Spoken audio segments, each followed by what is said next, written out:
안녕하세요. 저는 아직 파릇파릇한 결혼 1년차 새댁입니다. 신랑과 오손도손 함께 지내는 재미에 시간 가는 줄도 모르고 재미있게 살고 있어요. 이 채널은 저희 엄마가 좋아하셔서 옆에서 보고 계신 걸 곁눈질 하다 보니 저도 여러분들 사연에 빠져서 그만 애청자가 되고 말았습니다. 먼저 결혼하신 선배님들 인생의 지혜가 녹아든 이야기들 들으면서 저도 배우는 점이 참 많아요. 저는 이제가 서른을 넘긴 직장인이고요. 남편과는 같은 직장 동료로 처음 만나 연애하다 결혼하게 되었습니다. 저는 어릴 적에 부모님 고향인 목포에서 태어나서 중학교까지 다니다가 고등학교 때 아버지 전근 때문에 서울로 전학을 온 이후로는 쭉 서울에서 살아왔습니다. 남편은 서울 강남 8학군 출신이고요. 사실 어렸을 때 제가 지방에서 자랐다는 것 말고는 남편이랑 자라온 배경이나 집안 환경 등 사는 수준에는 별로 차이가 없다고 생각해 왔습니다. 남편도 딱히 그런 부분을 언급한 적이 없었고요. 사실 저희 나이대에는 저희 부모님들과는 달리 지역 갈등을 직접적으로 체감할 일이 잘 없거든요. 그래서 결혼하려고 남편 가족들을 만났다가 살면서 처음으로 촌년이라는 말을 다듣고 진짜 황당했던 기억이 나네요. 일단 앞에서 말씀드린 대로 저희 부모님은 두 분 다 전라도 목포 출신이십니다. 일가 친척들 모두 목포 출신이시고요. 그래서 친척들 모임에 한번 갈라치면 사방에서 아주 구수한 사투리가 정겹게 튀어나오곤 합니다. 어이, 자네 왔는가? 아니, 어디 이렇게 일이 늦어버렸는가? 일찍 나온다고 했는디, 그 짝에 사거리에 사고가 안 났던가요? 그래도 다 한 동네 사람들인데, 한 들이다 봐줘야지. 욕받구만 욕봤어. 가끔은 저도 나름 목포 출신인데도 못 알아듣는 말이 있을 정도로 심한 사투리를 쓰시는 분들도 계세요. 원래 이 지역이 전라도 치고도 사투리며 지역색이 강하긴 합니다. 그래서인지 친척들끼리 유대감도 강한 편이었습니다. 내 식구니 남의 식구니 구분짓지 않고 사촌들끼리도 친동기간처럼 자라면서 저는 온 집안 어른들의 사랑을 듬뿍 받으며 자라났습니다. 그래서 아버지의 정근 때문에 저희 온 가족이 서울로 이사 가던 날은 그야말로 온 목포가 눈물바다가 되었다 해도 과언이 아니었어요. 온 일가 친척의 사촌들까지 저희를 배웅하겠다고 나와서는 눈물을 찍어대셨습니다. 아이고, 딸내미 이자 서울 올라가고 남은 언제 또 본단가? 서운해서 어쩌을까? 저도 자라는 내내 애정을 아끼지 않고 쏟아주신 친척들 곁을 떠나는 게 어린 마음에 많이 섭섭했습니다. 처음엔 아빠 혼자 서울 가라며 떼도 많이 썼어요. 방학 때마다 꼬박꼬박 내려올게요. 건강히 잘 계세요. 서울 애들은 지방 사람들하고는 다르게 개인주의적인 성향이 강하고 친척끼리 그렇게 가깝게 지내지도 않는다는 얘기를 어릴 때부터 어른들한테 인이 박히도록 듣다 보니 괜히 처음엔 친해지기 어려울까봐 겁을 먹고 있었는데 막상 와서 살아보니 서울 애들이라고 목포 애들이랑 크게 다르지도 않더라고요. 뭐 어딘들 사람 사는 건 아니겠습니까? 저는 특유의 친화력을 발휘하여 전학을 오고 나서도 새로 사귄 친구들과 잘 지내며 서울 생활에 잘 적응해 나갔습니다. 전학 가고 나서 본격적으로 대학 입시를 준비하느라 눈코 틀 새 없이 바빠졌습니다. 목포에서도 대학 진학에 뜻이 있는 친구들은 일찌감치 입시 준비로 정신이 없었으나 서울 아이들에게 대학 진학의 열기만큼은 이길 수가 없겠다 싶었습니다. 특히나 제가 전학을 간 학교는 강남 한복판에 위치한 소위 강남 8학군에 속한 곳이었습니다. 나중에서야 부모님께 사정을 전해 듣기로는 서울 사는 아이들도 강남 8학군 들어가기가 쉬운 일이 아니라 저처럼 중간에 전학을 들어갈 수 있었던 건 정말 천운이 맞아떨어진 결과였다고 하더군요. 사정이 이렇다 보니 주변에서 눈에 불을 켜고 공부하는 친구들을 지켜보는 제 마음도 조급해질 수밖에 없었죠. 그렇게 저희 눈물 없이는 들을 수 없는 험난한 입시 생활이 시작되었고 먹는 시간, 잠자는 시간 줄여가며 모든 시간을 공부에 쏟아부었습니다. 주변에 공부 잘하는 친구들이 워낙 많다 보니 제 성적 정도는 그냥 우습게 느껴지더라고요. 결과적으로 보면 전학을 오지 않았더라면 이렇게까지 좋은 대학에는 들어오지 못했을 거예요. 그렇게 뼈를 깎는 각고의 노력 끝에 인서울에 위치한 명문대에 합격하고 나니 목포의 친척들도 마치 자기 일인 양 다들 기뻐해 주셨습니다. 동네에 플랜카드 거신다고 난리이신 걸 저 쪽팔려 죽는다고 사정사정해서 겨우 뜯어 말렸습니다. 야, 얼굴에 윤이 나는 거 봐라. 이자 서울 아가씨 다 됐구먼. 서울 아가씨는 무슨요. 제 친구들이 들으면 비웃어요 진짜. 제 나이 또래 사촌들 중에서 가장 좋은 대학에 진학한 저를 두고 친척 어른들께서 덕담 삼아 한마디씩 하셨습니다.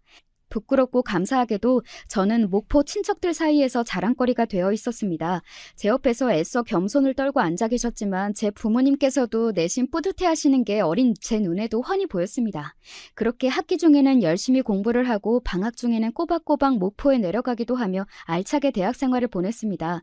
제 대학 동기들 중 서울에서만 자란 친구들이 지방 내려가는 걸 하도 신기해하기에 몇 번 데리고 왔더니 그만 제 친구들도 목포의 매력에 푹 빠져버렸죠. 와, 무슨 회가 이렇게 싸? 서울에서 먹던 거랑은 비교도 안 된다. 진짜 맛있어. 바다도 너무 예쁘고 완전 시골인 줄 알았는데 그렇지도 않네? 이런 서울 촌것들. 어디 지방만 간다고 하면 시골 내려가는 줄 알지? 여기 진짜 좋다. 나 목포 좋아. 서울 가기 싫다. 친구들의 열화와 같은 성원에 방학이나 길게 휴가가 생길 일이 있으면 데리고 목포에 내려오는 게 마치 연례 행사처럼 되어버렸습니다. 고향 떠난 조카딸이 꼬박꼬박 친구들까지 데리고 내려오는데도 친척 어르신들은 귀찮아하기는커녕 어린 손님들의 방문에 좋아해 주셨어요. 한창 클 땐데 다들 잘 묵어야 도야. 응? 음식 많이 했은 게 아끼지 말고 많이들 묵어. 저희 다 20살 넘어서 많이 먹어도 더 안 커요. 그래도 감사히 잘 먹겠습니다. 까르륵 웃는 친구들 덕에 분위기도 더 좋아졌습니다.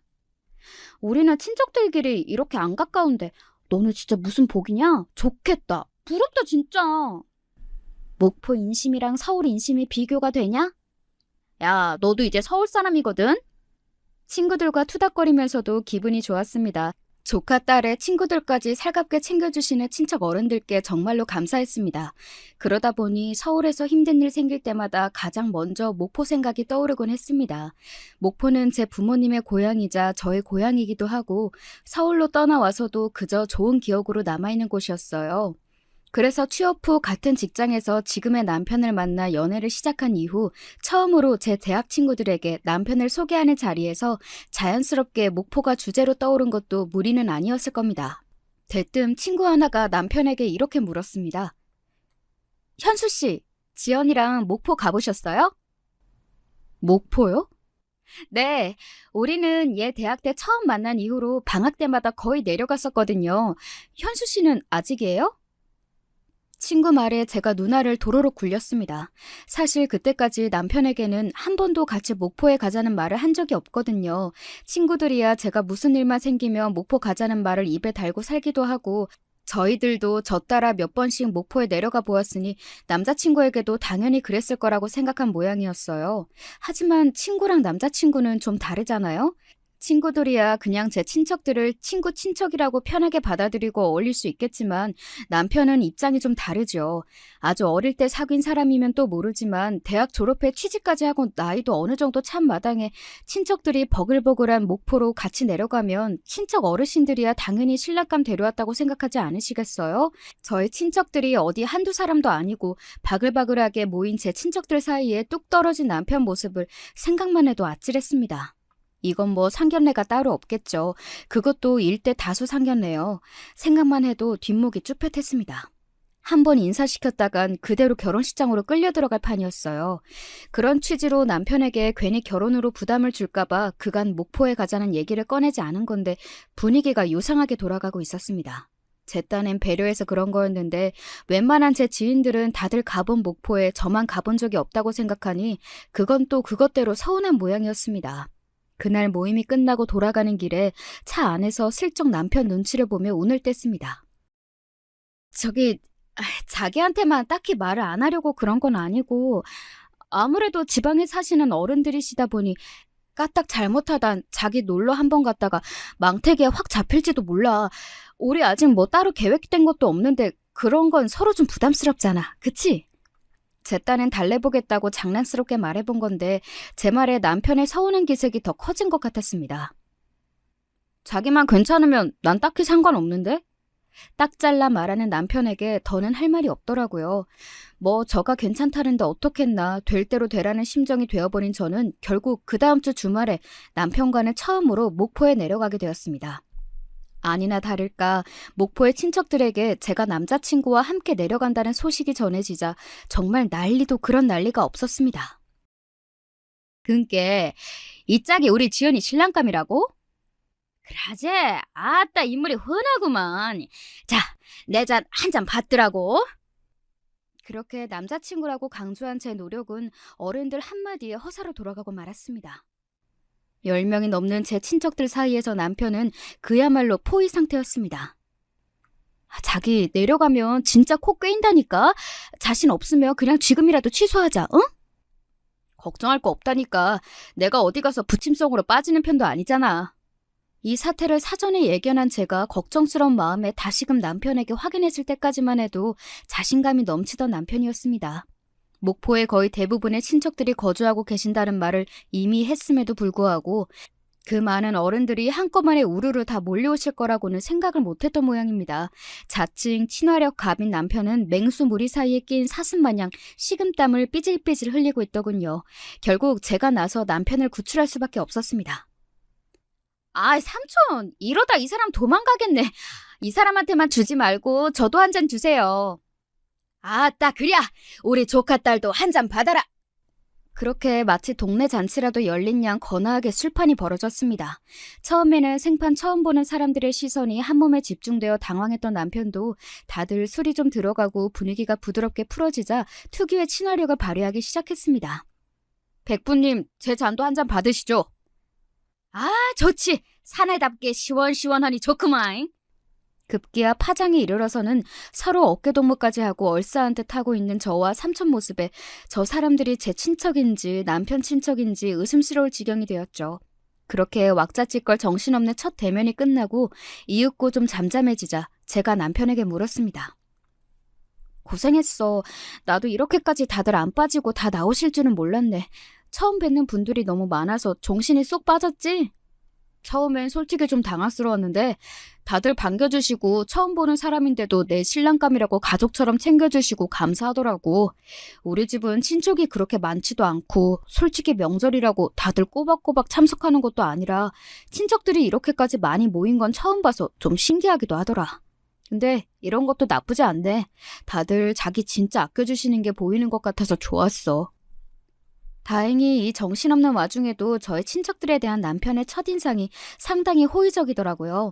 그렇게 목포에 며칠 더 머무르는 동안 남편과 저는 온갖 모임과 환영 식사 자리에 초대받는 등 북적북적 시끄럽지만 즐거운 시간을 보내다 서울로 올라왔습니다.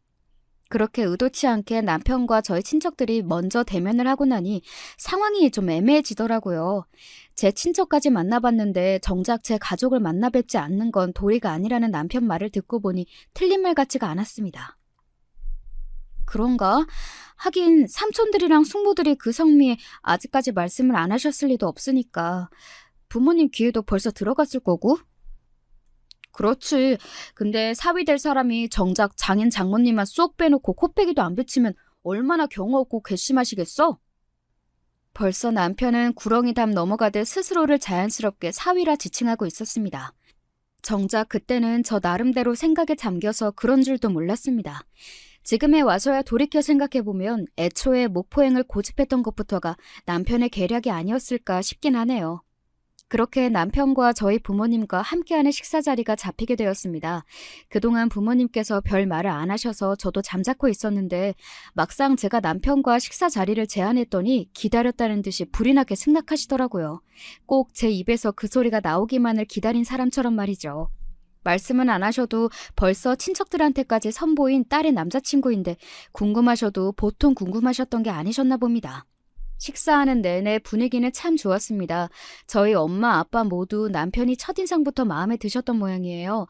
집안 환경이나 사람 성품이나 어디 하나 걸리는 부분이 없는 남편은 꽤나 괜찮은 신랑감이었거든요.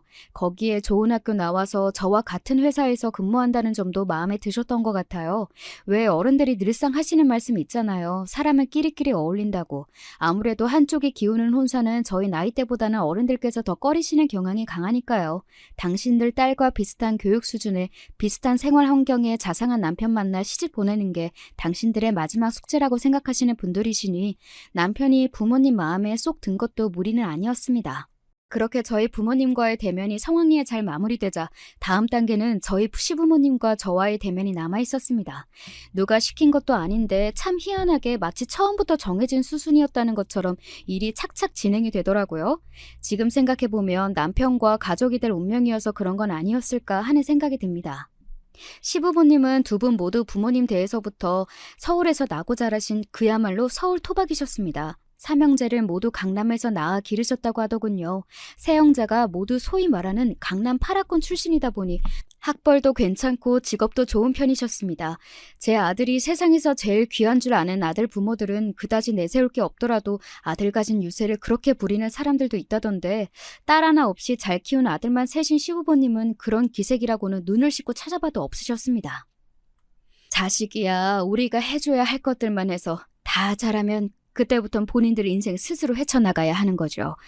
부모가 다 큰 자식한테 관여하려는 것만큼 자식 망치는 지름길도 없어요. 그저 우리가 그간 가르친 대로 제게 맞는 길 잘 찾아 걸어나가도록 지켜봐 주는 게 부모가 할 도리죠. 유복한 환경에서 인생에 큰 굴곡 없이 일평생을 품위 있게 살아오신 티가 나는 말씨였습니다. 사람 한 번 보고 알 수는 없는 일이라지만 그럼에도 시부모님의 첫인상이 정말 좋게 남아 있습니다. 며느리가 될 사람이라고 이리저리 뜯어보시는 기색도 느껴지지 않았고 말투나 몸가짐 하나하나에서 저를 존중하신다는 걸 느낄 수 있었습니다. 그래도 나름 시부모님이 되실지도 모를 분들을 만나는 자리라 제법 긴장을 했던 저도 이런 분들이라면 평생을 두고 보아도 괜찮을 것 같다는 생각을 했습니다. 양가의 인사를 모두 드리고 나니 결혼에 대한 이야기도 아주 자연스럽게 오가기 시작했습니다. 양가 부모님뿐만 아니라 저와 남편의 형제들끼리도 교류가 시작되었어요.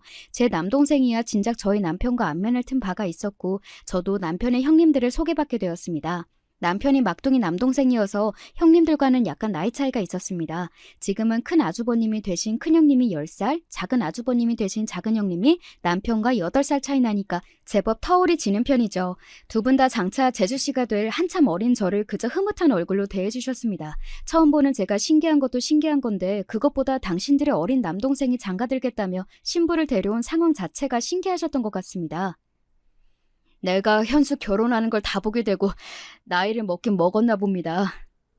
결혼에는 그동안 별 관심이 없어 보여서 솔직히 조금 걱정도 했었는데 이렇게 아름다우신 재수씨 모셔오려고 이 녀석이 그동안 그렇게 까탈을 부린 모양이네요.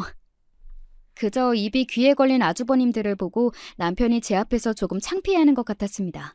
그도 그럴 것이 아주버님들께서 제가 앞에서 보고 있는데도 불구하고 남편을 마치 아기 다루듯 말씀하셨거든요. 덕분에 시부모님 대면에서도 듣지 못했던 남편의 탄생부터 시작한 일대기를 자세하게 들을 수 있었습니다.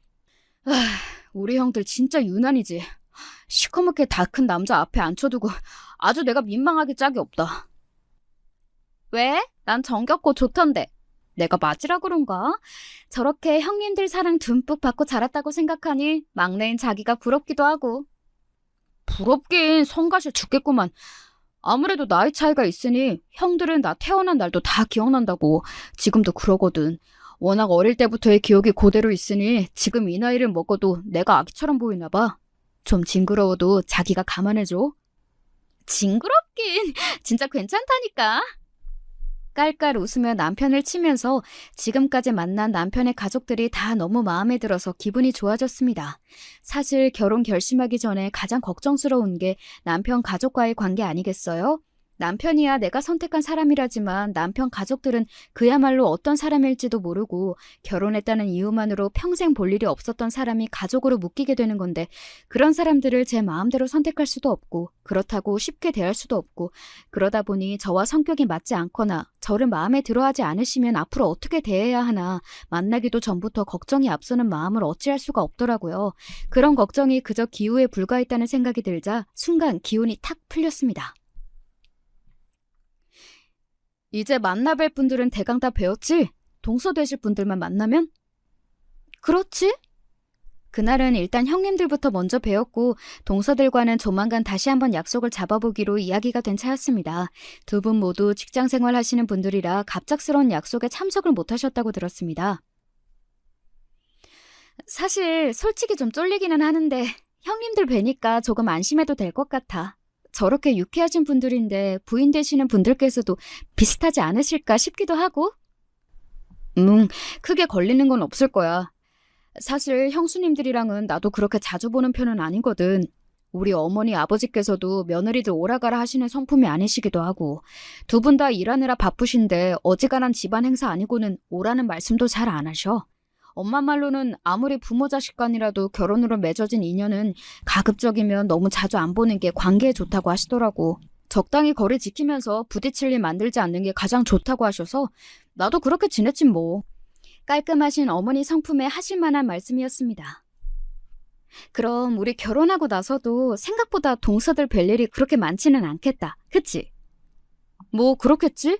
앞에 두 형님들 결혼하실 때도 그랬는데 나 결혼하고 갑자기 바뀔 것도 아니고 다들 자기 직장 생활하느라 바쁜 마당에 친목을 하려고 해도 할 시간이 안 날걸? 그러니까 미리부터 너무 걱정할 필요 없어.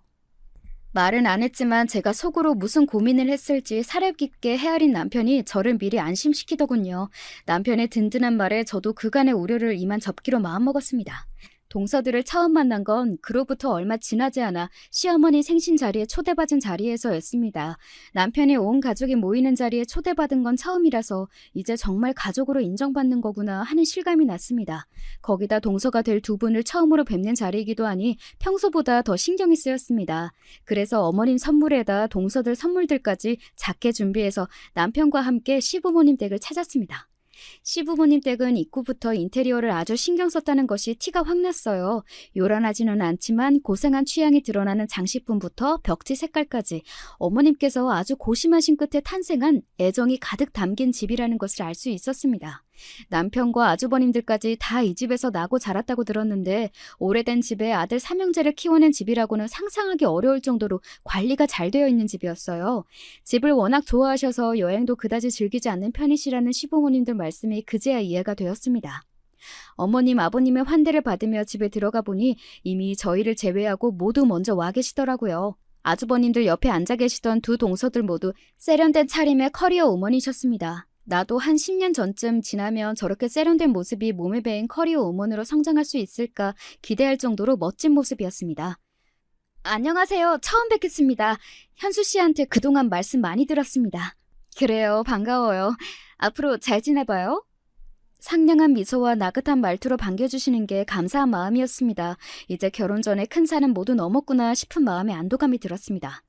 그렇게 시작된 어머님의 생신 축하 식사 자리는 시종일관 조용하고 부드러운 분위기에서 진행되었습니다.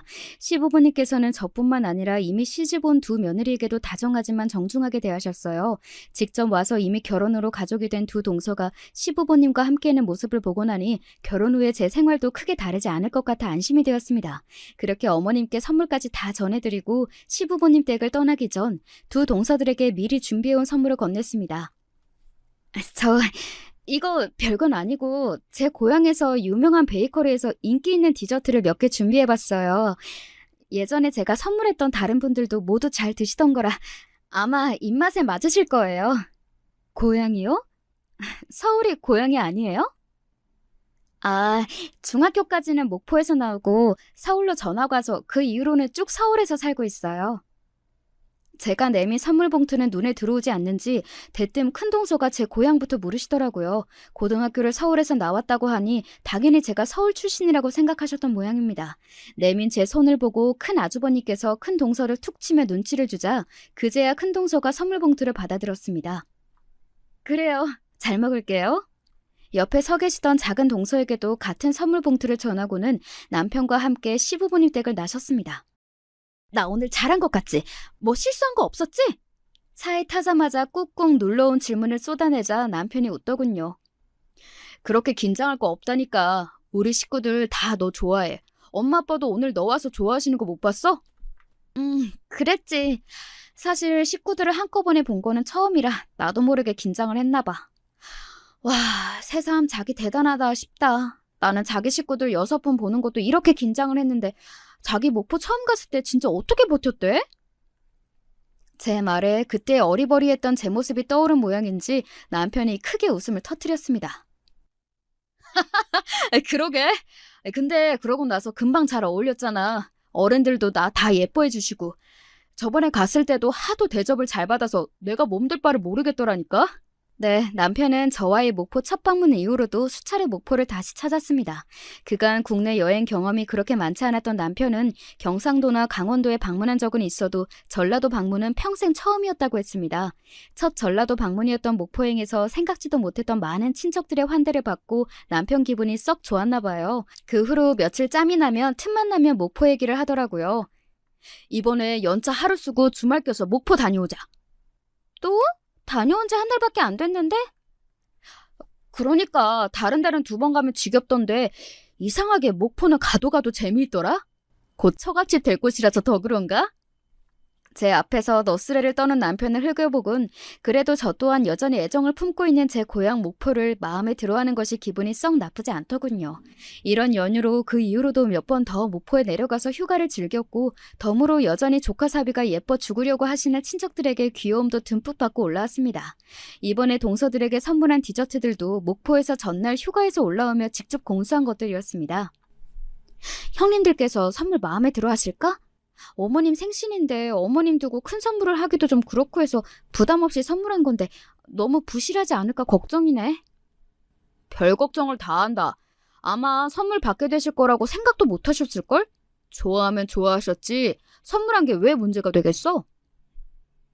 그런가? 아무래도 주위에서 들은 게 많다 보니 어머님 아버님 처음 뵐 때보다 신경이 더 쓰였나 봐. 원래 손윗동서가 어려운 자리라고들 하잖아. 그런 손윗동서 둘이나 있는 나한테 시집와주니 황송하게 여기고 잘해야겠네. 제 긴장을 풀어준다고 짐진 너스레를 떠는 남편에게 웃어주고는 그래 내가 괜히 생각이 많은 거겠지 노파심을 떨치려 노력했습니다. 시어머니 생신에 참석한 이후로 저희 결혼 준비는 급물살을 타게 되었습니다. 아직 양가 부모님 간의 만남도 가지지 않았지만 암묵적으로 양가 모두 결혼 허락을 받은 셈이나 마찬가지였습니다. 저도 그 이후로 시부모님 댁을 여러 차례 방문했고 변죽 좋은 남편은 매번 선물을 바리바리 싸들고 저보다 훨씬 더 저희 부모님 댁을 들락거리기 시작했습니다. 상견례 분위기는 정말이지 더할 나위 없었습니다. 저희 부모님도 시부모님들도 서로 덕담을 주고받으며 화기애애한 분위기에 기분이 둥둥 뜨는 것 같았습니다. 남들은 결혼하는데 시댁 스트레스며 결혼 준비며 그리들 스트레스에 시달린다고 하는데 너무나 순조롭게 진행되는 결혼 준비에 정말이지 모든 일이 순리대로 착착 진행되어 쾌감마저 느낄 정도였습니다.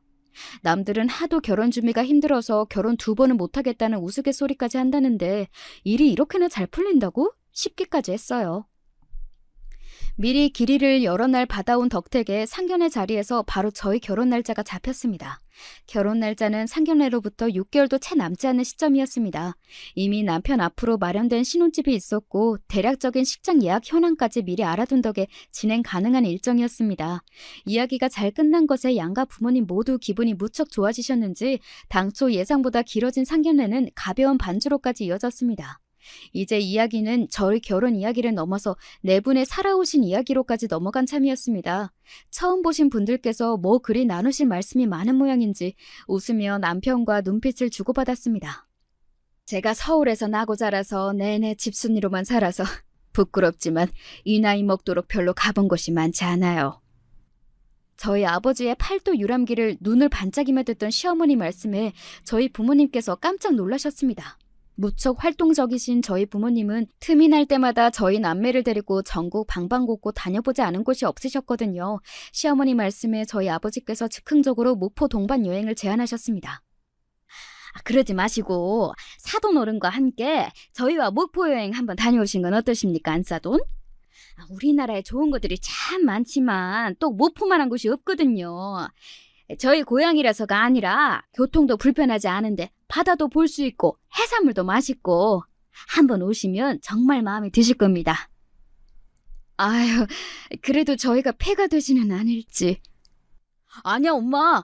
엄마 아버지 가시면 엄청 반겨주실걸? 친척분들이 다들 사람을 참 좋아하셔서 나도 몇 번이나 잘 있다가 왔어요. 평소 화통하고 시원한 성격의 아버지와는 달리 다소 내성적이신 시어머님 입장에서는 부담스러운 제안일까봐 중간에서 제가 눈치를 보고 있는데 오히려 남편이 제 어머니를 부추기고 있었습니다. 말려야 할까 하던 차에 저희 아버지가 계속해서 열심히 어머님을 설득하셨습니다. 예, 다른 곳은 몰라도 목포 바닥은 저희가 꽉 잡고 있습니다. 저희가 책임지고 모실 테니까 부담 갖지 말고 한번 다녀오시죠. 어머님 기색을 슬쩍 살피니 예상과는 다르게 어머님께서도 흥미를 보이시는 것 같았습니다. 그래서 저도 지원 사격을 넣었죠. 네, 어머님. 처음이시라 망설여지시면 현수 씨랑 저도 같이 갈게요. 아무래도 아는 사람이 한 명이라도 더 있으면 좋잖아요. 제 말에 어머님 얼굴이 화색이 되었습니다. 좀처럼 여행 가는 일이 없던 어머님의 반응이 긍정적이자 아버님께서도 무척 흡족하신 것 같았습니다. 그렇게 황당하게도 상견례 자리에서 양가 부모님과 예비사위 며느리가 함께 떠나는 목포 여행이 결정되었습니다. 아까는 나도 분위기에 휩쓸려서 권해드리기는 했는데 생각해보니 이게 또 보통 부담될 자리가 아니네. 내가 괜한 짓을 했나? 아니야.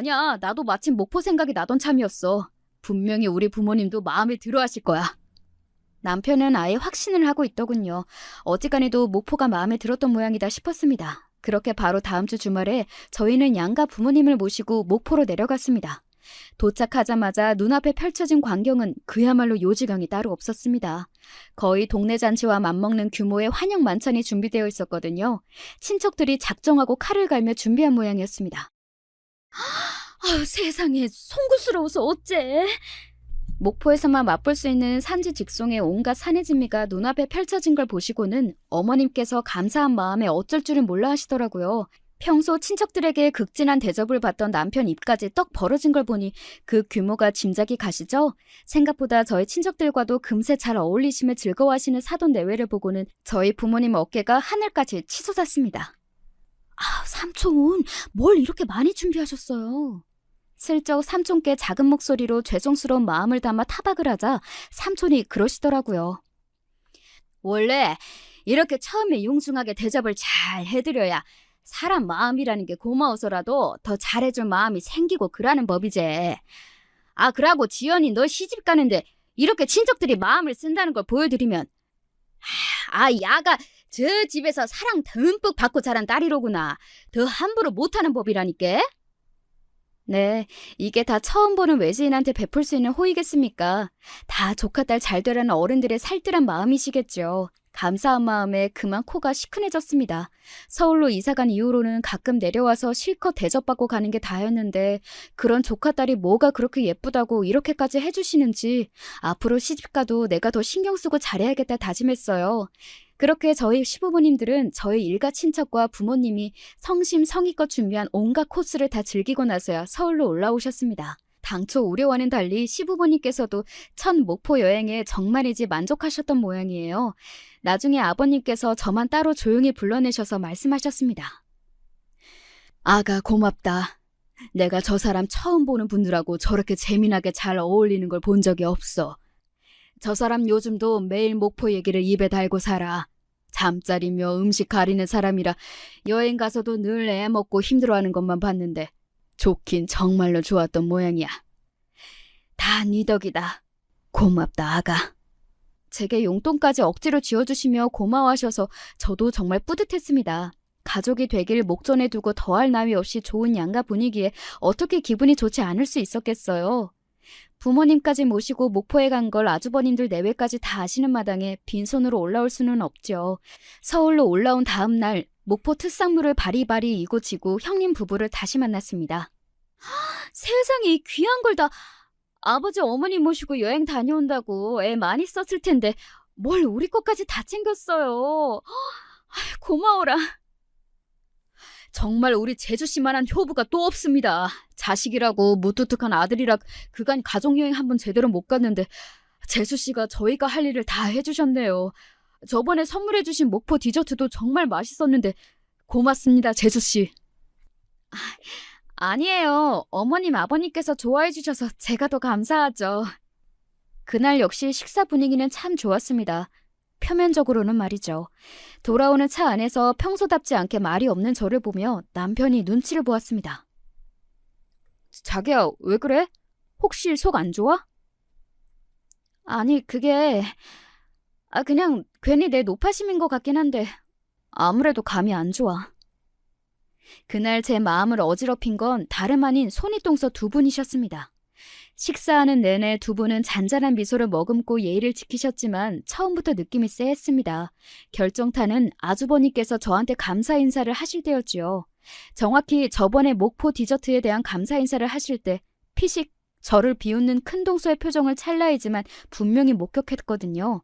그 이후로도 목포에 대한 화제가 떠오를 때마다 큰 동서와 작은 동서가 미묘하게 눈빛을 주고받는 것이 눈에 띄었습니다. 다른 사람들 분위기가 워낙 좋았고 그 두 사람이 티나게 불쾌한 행동을 하지 않아 얼핏 보면 모를 수도 있었겠으나 한 번 그런 장면이 목격되고 나니 자꾸만 제 심기를 거스르는 행동이 눈에 걸리더라고요. 제 말이 이어지면 이어질수록 남편 표정도 점차 굳어졌습니다. 남편은 잠시 생각에 잠긴 것 같더니 결론을 내렸죠. 네가 그렇게까지 느꼈더라면 아무 일도 없는 건 분명 아니었을 거야. 하지만 당장 무슨 행동을 취한 게 아니니 뭐라고 하기도 그렇고. 일단 이번은 넘어가고 한 번 더 이렇게 마음에 걸리는 일이 있으면 그땐 넘어가지 말고 꼭 나한테 얘기를 해줘. 해결을 하더라도 꼭 내 선에서 해결을 할 테니까. 알았지? 연신 당부하는 말에 그러마 대답하고는 복잡해진 마음에 그만 심란해지고 말았습니다. 제발 이 기분이 기우에 불과하기를 바라고 또 바랐죠. 하지만 슬픈 예감은 왜 틀리는 법이 없는 것인지요. 그로부터 며칠 지나지 않아 저에게만 따로 동서들이 연락을 해왔습니다. 왔으면 얼른 앉아요. 아주버님들과 남편 없이 만난 동서들은 말투부터 싸늘한 것이 영 딴판이었습니다. 슬프게도 제 예감이 들어맞은 모양이었습니다. 혹시 제가 무슨 실수를 한 게 있을까요? 조심스레 묻는 제 말에도 두 분은 그저 콧방귀만 뀌시더라고요. 그러더니 작은 동서가 먼저 쏘아붙였습니다. 그걸 꼭 우리 입으로 말해야 알겠어요? 나 원참 기가 막혀서. 벌써부터 이 집 식구 행세하는 것도 아니고 어른들 바글바글 끌고 그 총구석까지 내려가야겠어요? 갑자기 쏟아진 일격에 어안이 벙벙했습니다. 일전에 양가 부모님 모시고 목포에 다녀온 걸 말씀하시는 거라면 두 분 모두 흡족해 하셨고 잘 모시고 다녀왔는데요. 뭐가 잘못된 건가요? 시골 출신이라 뭘 모르는 모양인데 얌전하신 양반들이 어떻게 면전에서 거절을 하시겠어요? 그저 무안할까 장단 맞춰준 걸 눈치 없이 좋다고 실실대는 꼴이라니. 그 정도 상식도 없어요? 촌년이라 그러나? 그러니까 지금 이 사달이 난 게 저와 저희 부모님이 개념도 없이 내키지도 않는 시부모님을 억지로 총구적. 그러니까 제 고향 목포에 끌고 내려간 게 저들 마음에 차지 않는다는 거였습니다. 말을 가려서 할 생각도 없이 내뱉는 큰 동서 말에 저도 발끈했습니다. 촌년이라뇨. 말씀이 지나치시네요, 형님. 그럼 저랑 저희 부모님이 원치도 않는 분들한테 주제넘은 행동을 하셨다는 뜻인가요? 그건 저뿐만 아니라 저희 부모님께도 실례입니다. 실례는 그쪽이 한 게 실례고, 그리고 아직 결혼한 것도 아닌데 형님이라는 호칭은 좀 그렇지 않나? 마치 저의 결혼을 반대라도 한다는 태도에 그만 말문이 턱 막혀버렸습니다. 제가 말을 잇지 못하자 큰 동서 뒤를 이어 작은 동서가 신이나 떠들어댔습니다. 사실 그쪽 집안이 우리 도련님한테 차지 않는 건 맞잖아요? 형님도 그렇고 나도 그렇고 다 강남 파라쿠 출신이야. 어디 총구석에서 굴러먹다 올라온 아가씨하고는 레벨이 다르다고. 아직 어려서 뭘 몰라 그러는데 성충이는 솔잎을 먹고 살아야 돼요. 괜히 결혼하고 더한 분란 일으키지 말고 정리할 수 있을 때 정리하는 게 아가씨한테도 나을 겁니다. 그 말을 뒤로 제 말은 아예 들을 생각도 없는지 두 동서가 쌩안이 나가버렸습니다. 갑작스럽게 당한 황당한 대접에 그만 울컥 서러운 감정이 올라왔습니다. 저는 곧장 울먹이는 목소리로 남편에게 전화를 걸었습니다. 곧장 약속 장소로 뛰어들어온 남편에게 방금의 대화를 들려주었습니다. 오늘 제가 여기 나온 건 남편도 미리 알고 있었습니다. 먼저 녹음을 하라고 한 것도 남편이었어요. 내용을 확인한 남편의 얼굴이 딱딱하게 굳어버렸습니다. 미안해. 형수들이 우리 식구 없는 곳에서 당신에게 이렇게 경우 없이 나올 줄은 나도 몰랐네. 나 때문에 겪지 않아도 될 일 겪게 해서 정말 미안해. 내가 다 해결할게. 너 아무것도 따로 안 해도 돼. 내가 다 알아서 할게.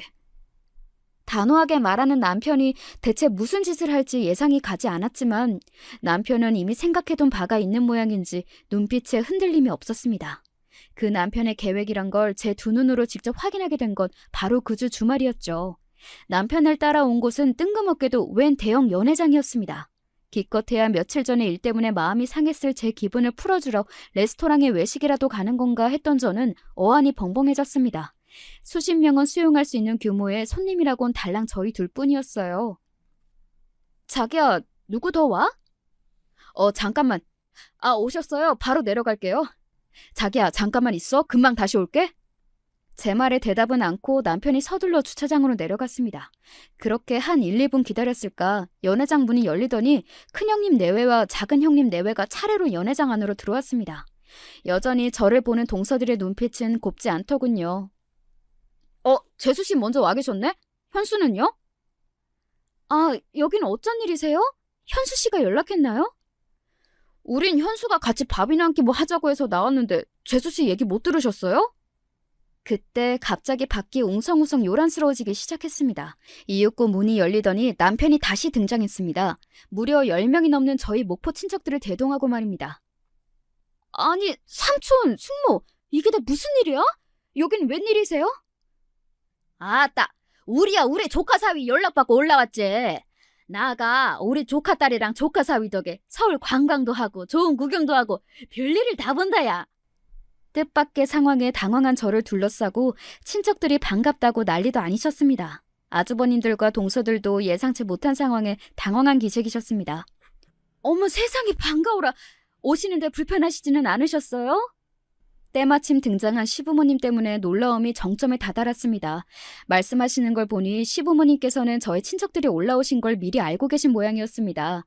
황당하게 저를 쳐다보는 제 눈빛을 슬그머니 피하고는 남편이 말했습니다. 우선 시장하실 텐데 식사부터 하시죠. 그 말을 신호로 연회장에 뷔페 음식이 깔리기 시작했습니다.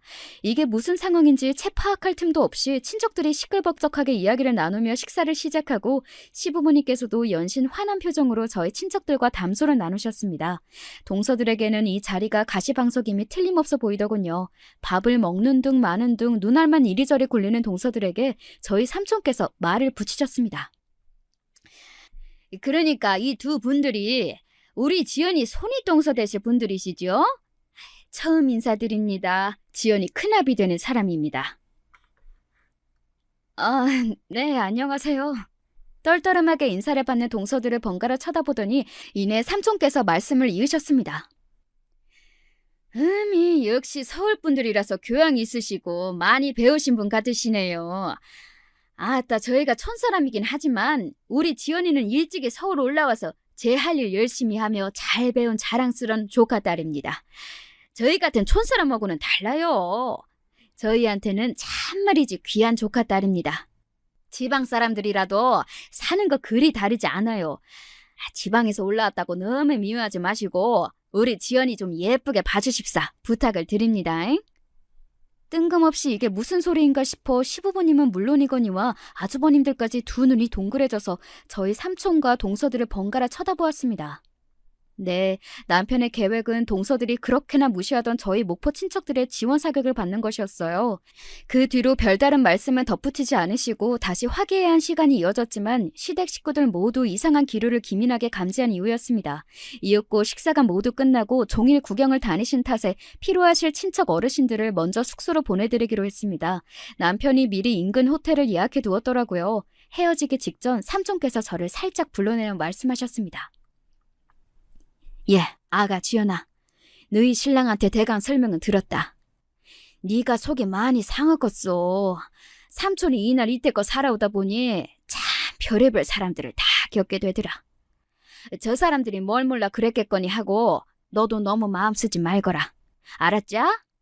삼촌도 속상하셨을 텐데 도리어 조카딸 마음을 도닥여주시는 손길에 눈물이 핑 돌았습니다. 네, 알아요. 여기까지 올라오시느라 힘드셨을 텐데 정말 감사해요. 감사해요, 삼촌. 고생은 무슨. 덕분에 우리 다 잘 놀았다. 안 그러냐? 그라면 맞장구를 치시는 친척 어르신들과 함께 모두들 호텔로 돌아가시자 아버님께서 굳은 목소리로 저에게 말씀하셨습니다. 다들 시간 좀 내야겠다. 그렇게 삼형제 내외가 모두 시댁으로 향했습니다. 동서들 꼴은 숫째 죄인이 따로 없었죠. 제 남편에게서 자초지종을 전해들은 시부모님의 얼굴이 무섭게 굳어버렸습니다. 세상에 이게 무슨 망신이야. 그 어르신들한테 그간 우리가 신세만 져왔는데 은혜를 원수로 갚은 격이 아니냐? 아버님은 그야말로 대노하셨습니다. 시집 온 이래 단 한 번도 시아버지 목소리가 높아진 걸 본 적이 없었던 동서들은 고개도 들지 못하고 무릎을 꿇고 벌벌 떨었습니다. 제 부인들의 기막힌 행실에 아주버님들께서도 제게 고개를 들지 못하셨어요. 아니, 어떻게 우리 몰래 뒤에서 재수 씨한테 그따위 짓을. 당신 정말 부끄럽지도 않아? 재수 씨, 우리가 대신 사과할게요. 정말 미안합니다.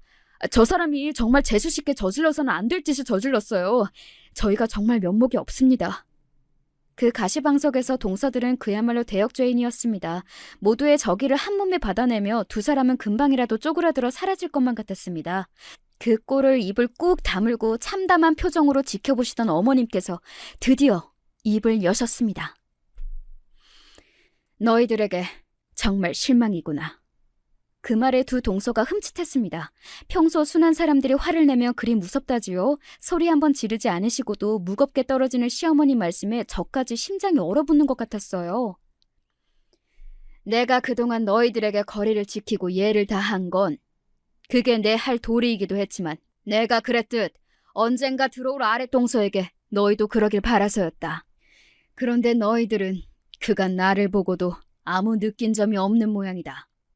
그 말에 동서들이 울면서 어머님께 빌기 시작했습니다.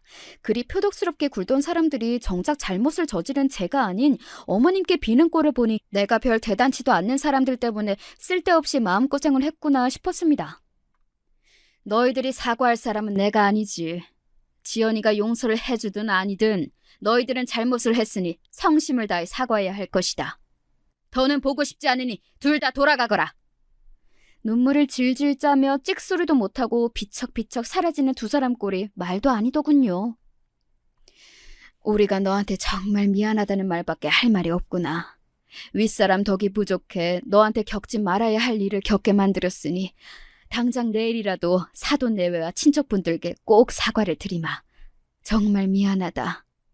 진심으로 사과하시는 시부모님 모습에 저게 정말 참된 어른의 자세로구나 생각했습니다. 약속하신 대로 시부모님께선 다음날 저희 친척들과 부모님께 식사 대접을 하며 그간의 일을 말씀드리고 진심으로 사과하셨습니다.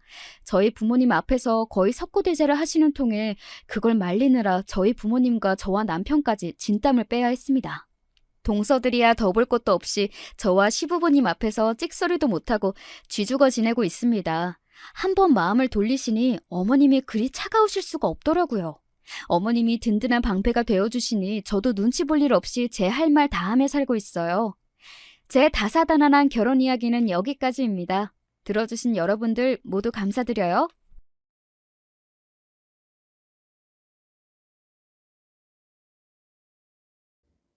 안녕하세요. 전 중랑구에 살고 있는 40대 여자입니다.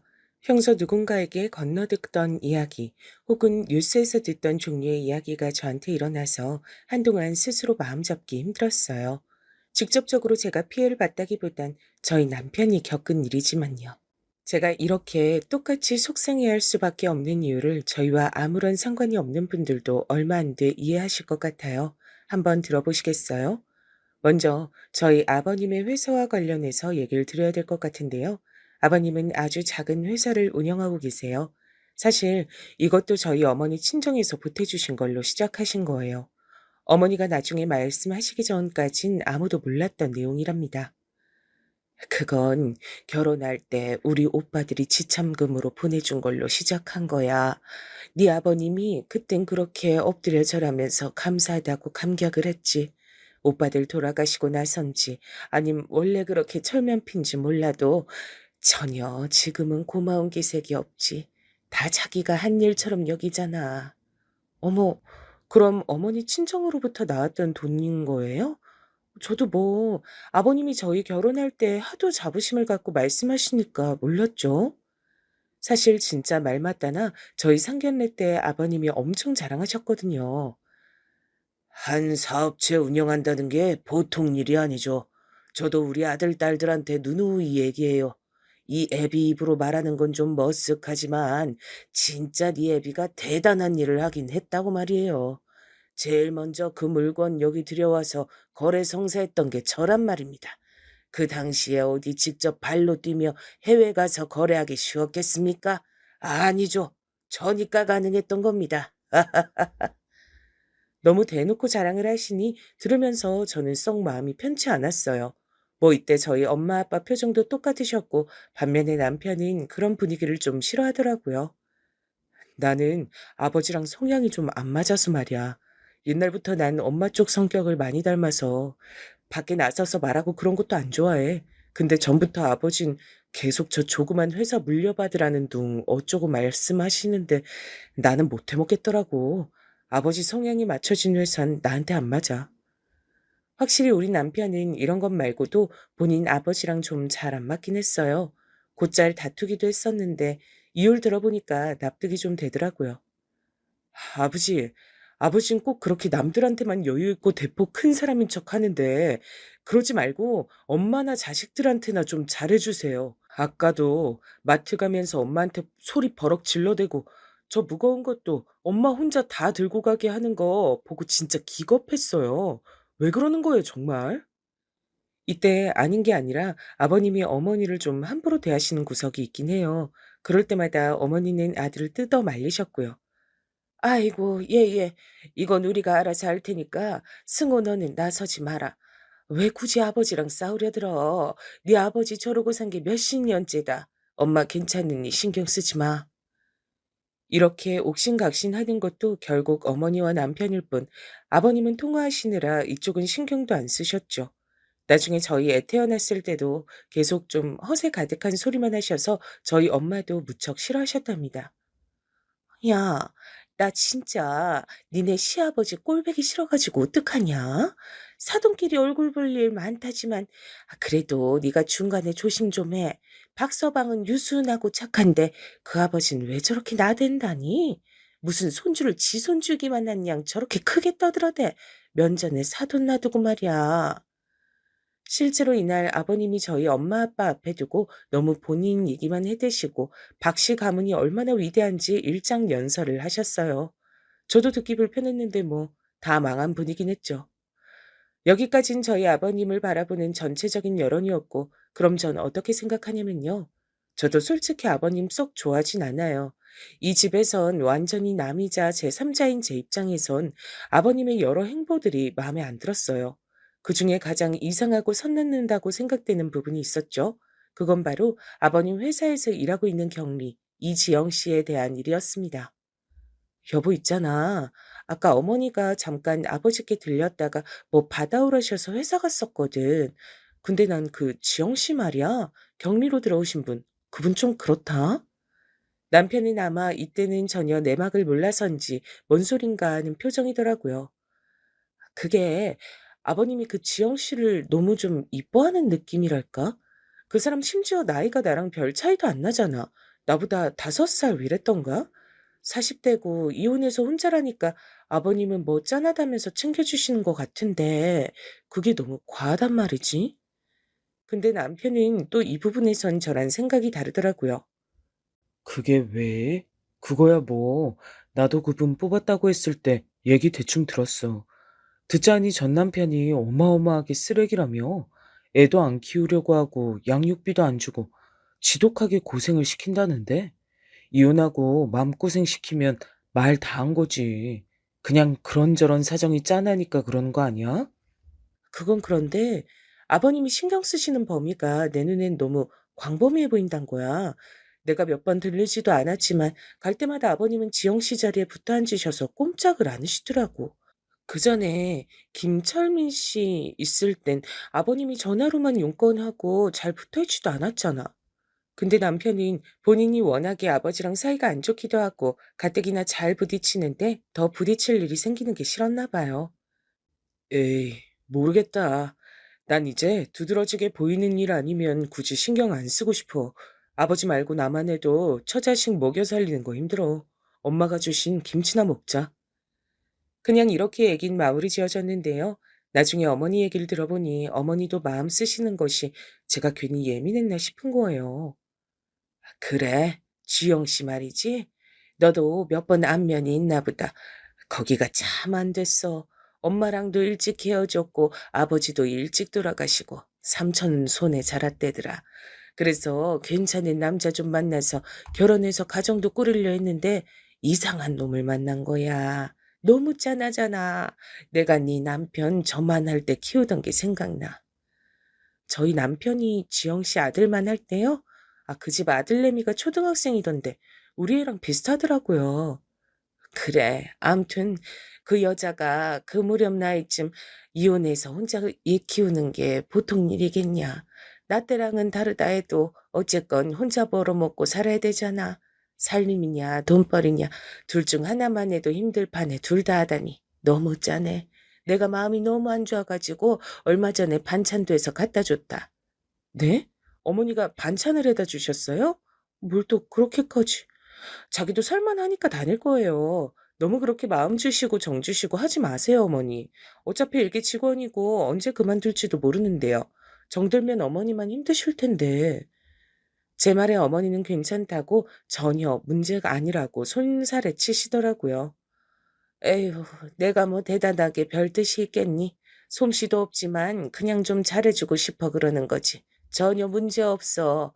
또 일하다 관두면 어떠니? 나랑 만나서 연이 닿았을 때 잘해주면 되는 거지.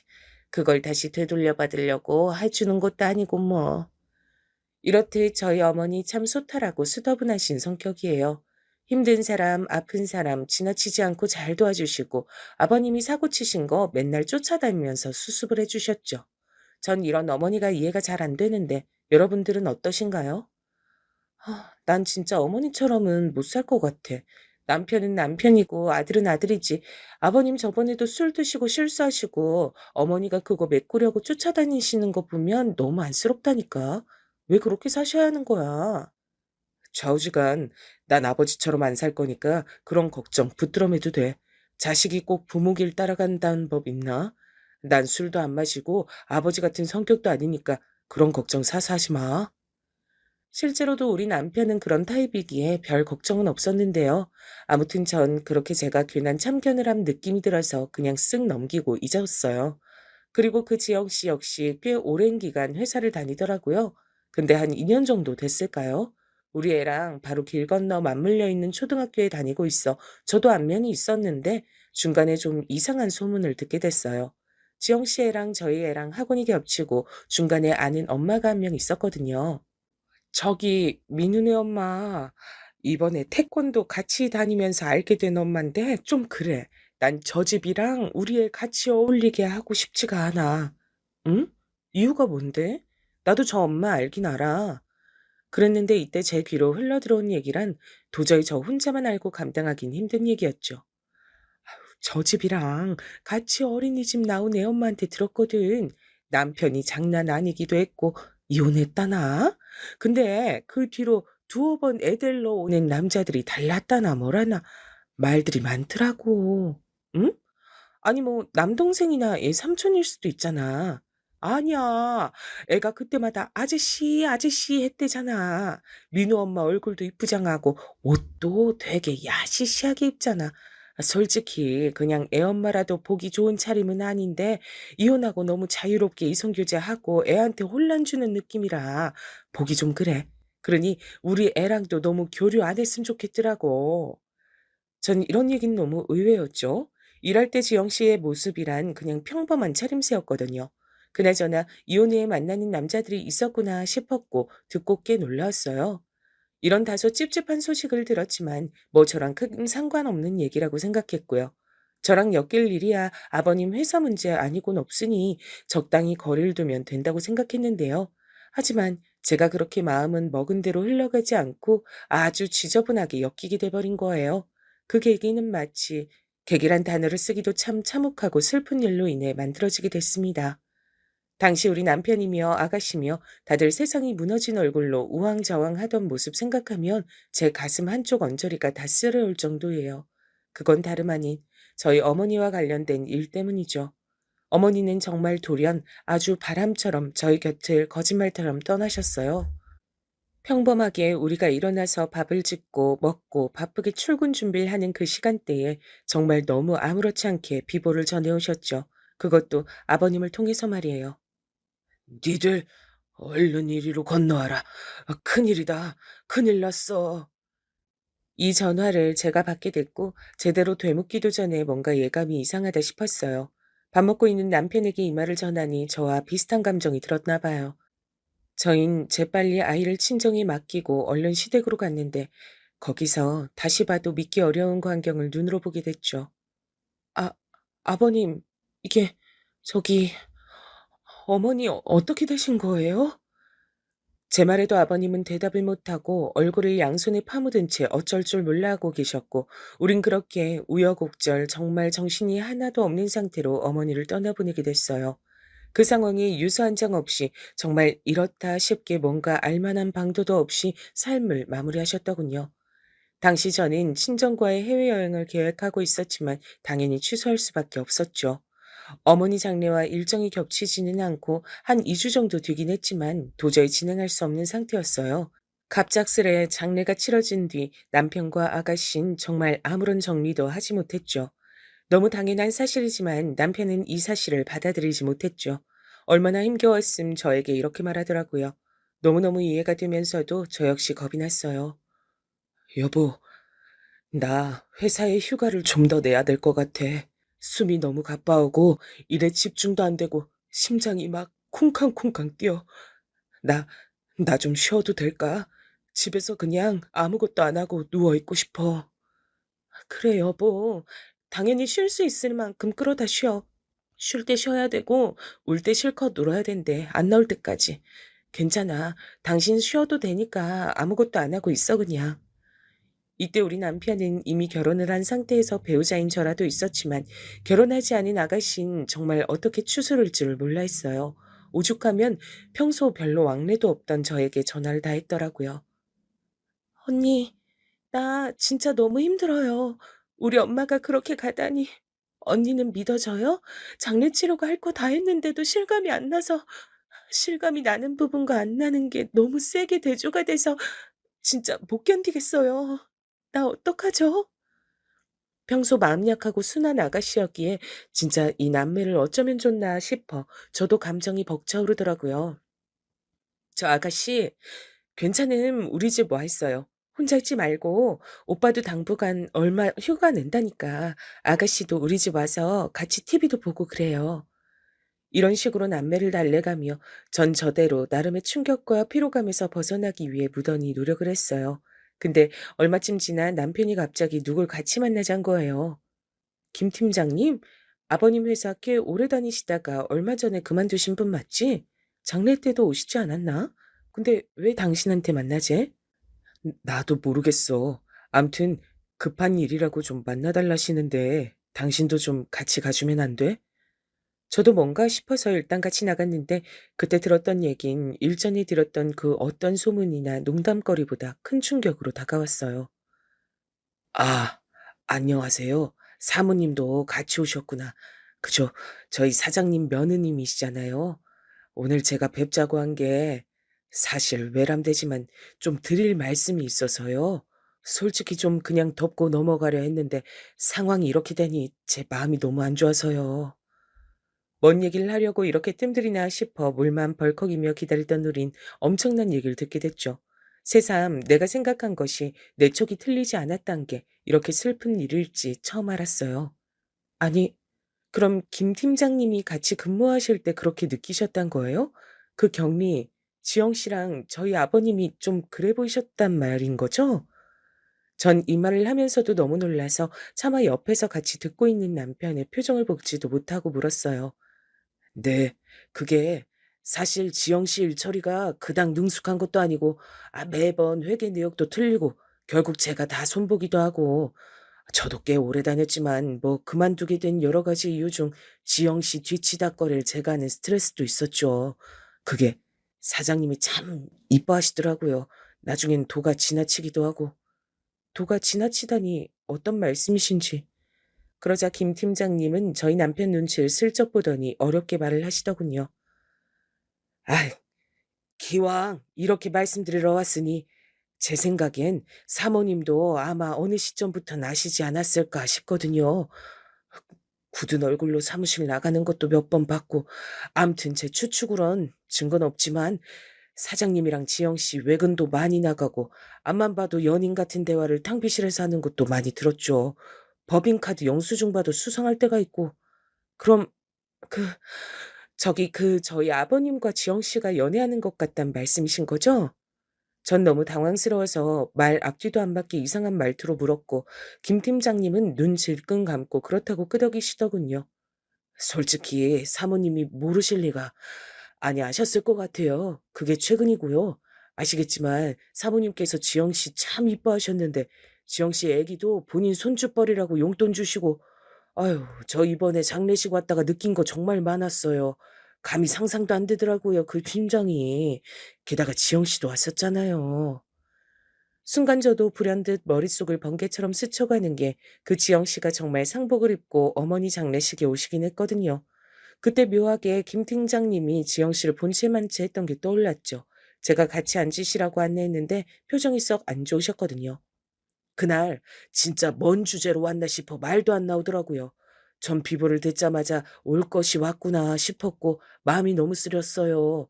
왜냐면 사모님은 저희 어머니 연배시고 저한테도 무척 잘해주셨죠. 그래서인지 전 지영 씨 진짜 치가 떨리고 용서가 안 돼요. 가장 야속하게 느껴지는 건 사장님이지만요. 암튼 사모님 저렇게 되신데 두 사람 책임이 막대하게 느껴질 뿐이에요. 그제서야 전 정신이 들어 남편을 쳐다봤고 표정을 전혀 볼 수가 없었어요. 왜냐면 거의 오단의 얼굴을 파묻듯 고개를 숙이고 있었거든요. 이런 엄청난 얘기를 듣고 남편은 거의 부축받듯 저한테 안내를 받아 차에 올라탔고 제가 운전해서 집까지 겨우겨우 왔죠. 남편은 결국 이 무렵 심각한 우울감에 시달려 회사로 돌아가길 힘들어했고 정말 아슬아슬하게 본인 앞에 놓인 휴가들을 다 빼서 쓰게 됐어요.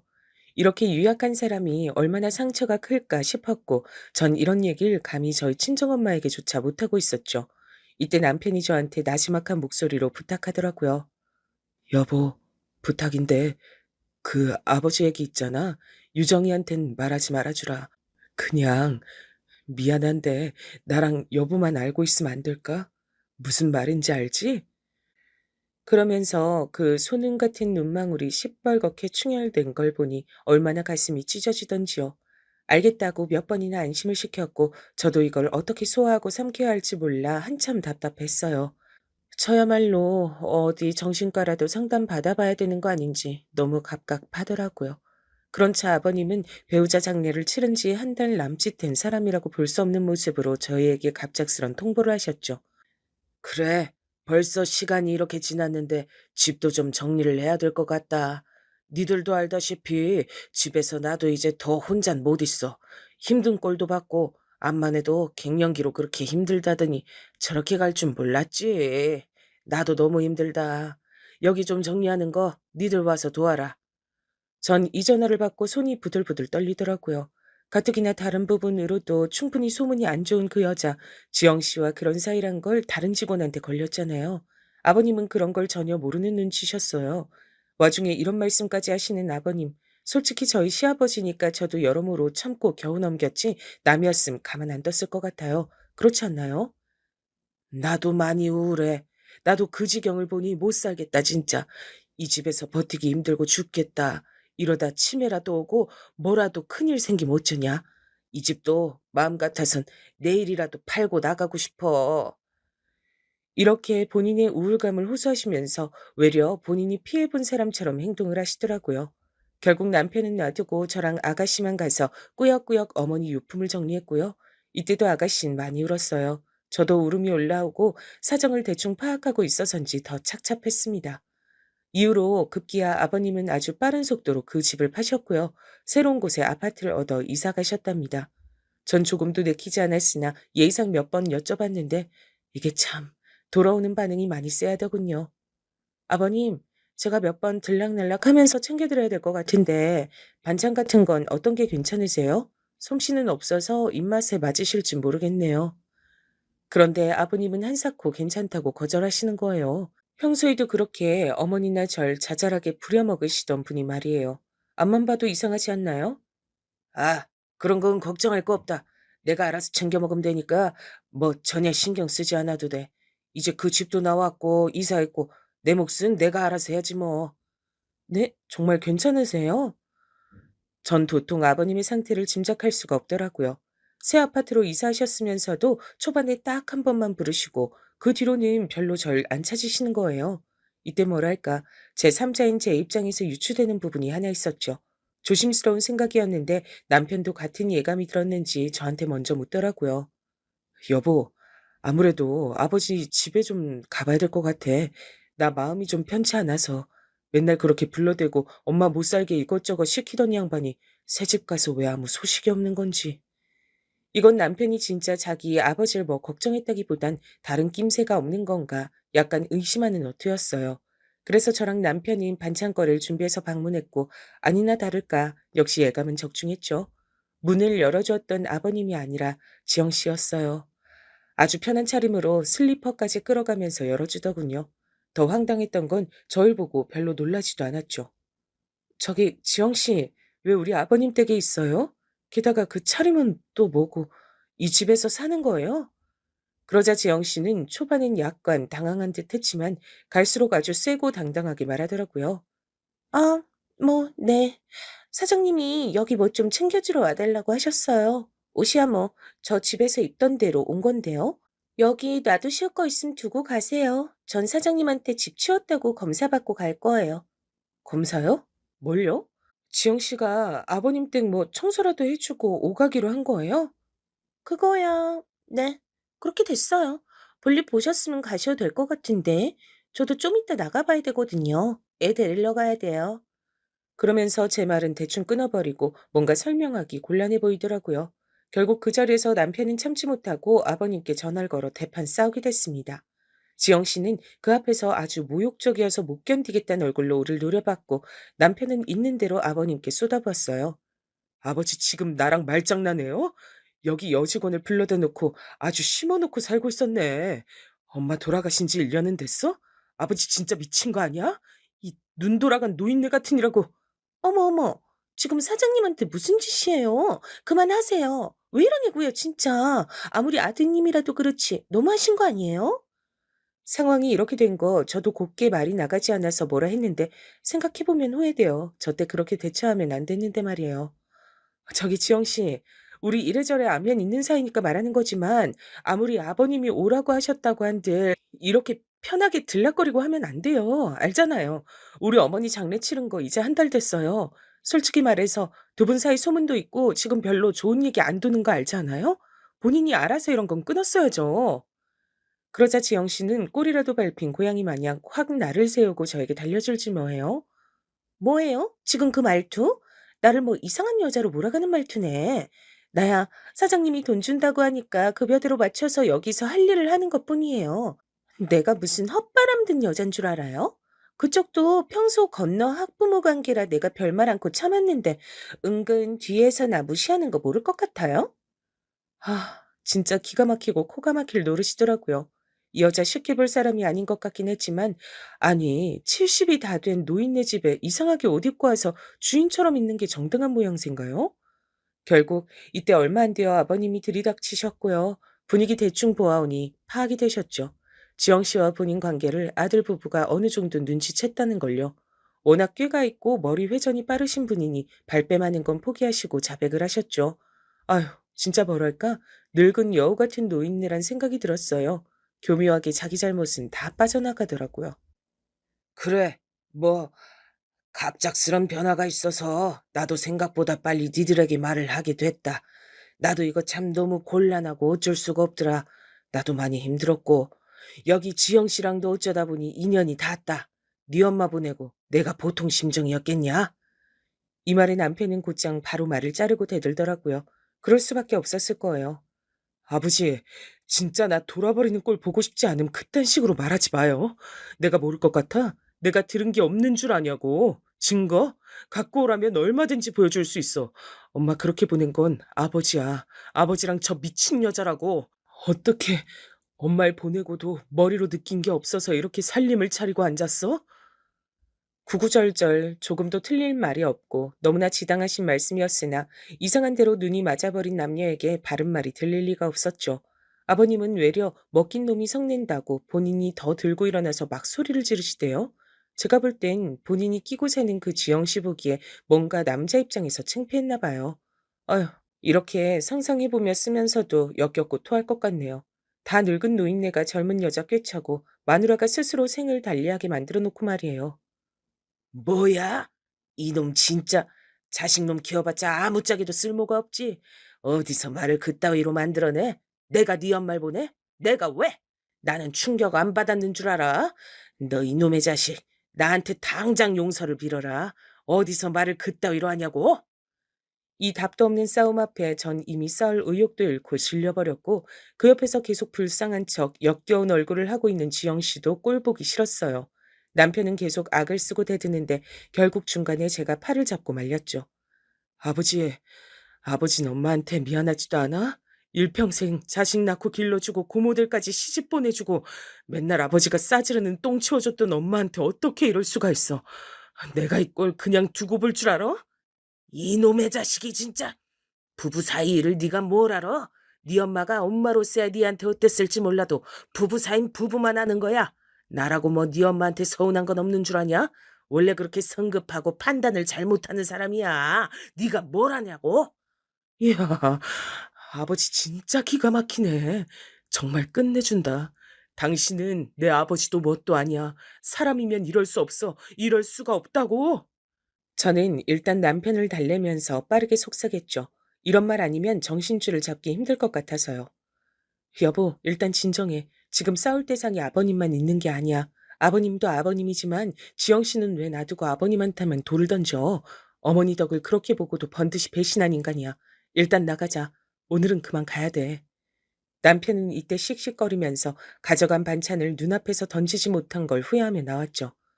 아, 분해서 못 살겠어. 어떡해. 난 평생 아버지 볼 자신이 없어. 어떡하지? 근데 안 보는 걸로만 되려나? 그러고 산다고 내가 살 수 있으려나? 엄마는, 여보, 나 어떡하지? 진짜 죽을 것 같아, 나야말로. 아이고, 가엾은 사람. 여보, 우리 좀 더 생각해보자, 응? 전 정말 남편이 이때 너무 안타깝고 가여워서 눈물이 줄줄 나더라고요. 말년에 진짜 이게 뭐 하는 짓거리인지. 그래서 전 한동안 저쪽에 신경을 끄자고 했는데, 야, 정말 뭐랄까? 악한 인간들 말이에요. 악하기만 한 게 아니라 미련에서 지들 무덤을 스스로 파는 구석이 있더라고요. 차라리 어찌 보면 이쪽은 그나마 착하다고 봐야 될까요? 벌 받는 거 피해가지 않고 지들이 자초해서 몫을 감당하니까요. 이게 뭔 얘기냐면 보통 그 난리가 있었으면 한동안 거리를 둬야 하잖아요. 근데 그 지영 씨, 그 여잔 무식한 건지 뭔지 그 꼴을 당해놓고는 못 참겠었나 봐요. 아버님을 아주 뒤에서 조종하고 난리가 났더라고요. 이 여자 어떻게 하는 게 제가 좋았을까요? 에템. 저기 아범은 놔두고 너라도 와서 좀 반찬 같은 거 갖다 주고 해라. 그래도 네가 내 입맛에 잘 맞게 만들더라. 오는 김에 저번에 갖고 왔던 찜이랑 이런 것 좀 갖고 오고. 아버님, 일단 가긴 할 건데요. 아버님 계란찜이랑 이런 거 잘 안 드시잖아요. 혹시 같이 사시는 분이 먹겠다고 하던가요? 아버님은 이 말에 갑자기 화를 내시며 아주 알기 쉽게 고백을 하시더라고요. 그게 뭐 어때서?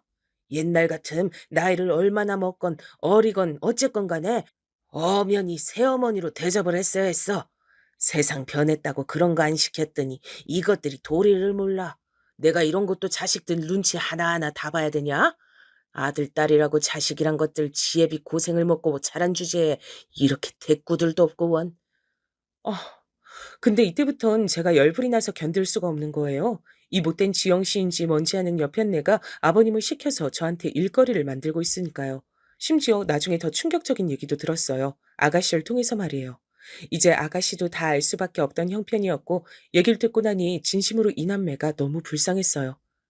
그 언니도 알죠? 지영이란 여자.